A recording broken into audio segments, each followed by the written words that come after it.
Guys, welcome back to my channel. तो आज मैं पढ़ाने वाली हूँ क्लास 10 के मैथ्स का चैप्टर 5 जो कि है अरिथमेटिक प्रोग्रेशन, जिसे कि हम एपी भी कहते हैं।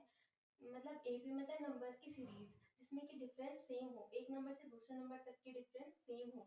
जिसकी 15 है, 15 से अगर हम ये 23 ले रहे हैं तो 23 से 31 ही लेना होगा। मतलब अगर इनके बीच की डिफरेंस 8 है तो इसके बीच की डिफरेंस भी 8 ही होनी चाहिए।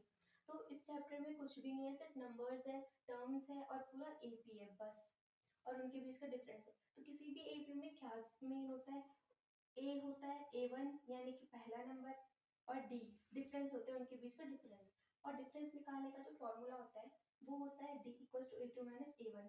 A2 माइनस A1 भी हो सकता है, A3 माइनस A2 भी हो सकता है, या फिर A4 माइनस A3 भी हो सकता है।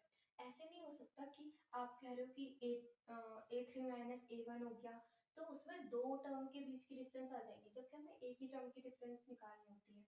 तो पहले आपके चैप्टर में पहले ही ये क्वेश्चन है कि taxi fare after each kilometre when fair is ₹50 kilometre for first kilometre and ₹8 for each additional kilometre.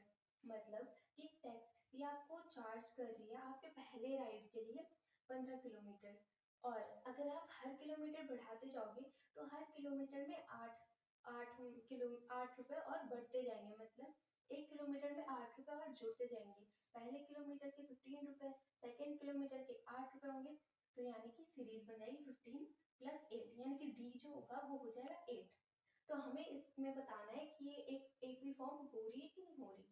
तो ये इस ऐसे पता चलेगा क्योंकि इसमें A1 तो है, और A1 और D ही मेन होता है पूरे एपी में।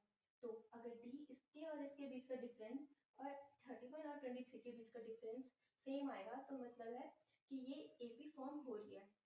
और इसमें इन दोनों के बीच का डिफरेंस 8 आ रहा है। यहाँ पे भी A2 माइनस A1 का भी 8 और A3 माइनस A2 का भी 8। तो इसका मतलब है कि ये एक एपी फॉर्म हो रही है। तो ऐसे आप वीडियोस के लिए फॉलो कर देना। बाय।